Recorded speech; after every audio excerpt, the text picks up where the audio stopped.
مرحبا حبايب قلبي، شلونكم؟ شلون الصحة؟ ان شاء الله زينين، ان شاء الله بصحة وسلامة. اليوم راح اسوي وياكم سبيكتي بالدجاج والخضروات، عشاء طيب وسهل لذيذ وشوية سلطة كلش طيب.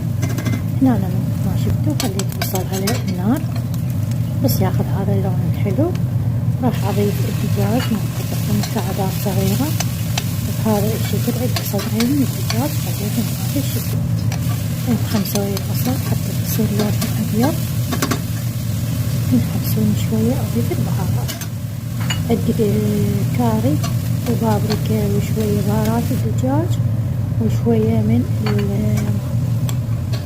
الأوريجانو. هنا أنا خليت فلفل ألوان وخليت ثوم مهروس بهذا الشكل. راح أحطين خمسة ويا الدجاج تعطي نكهة كلش حلوة بهذا الشكل.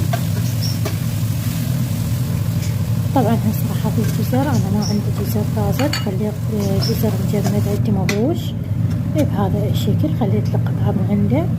هسه خليت خاشقتين معجون الطماطم، راح اعطيهم 5 كل زين حتى تطلع ريحة المعجون بهذا الشكل. راح اخلي كوب من ماء عليهم حتى يتحمسون يستوون يسبكون سوية. هنا طبعا عندي سباكيتي سالقتها انا وماي وملح بهذا الشكل.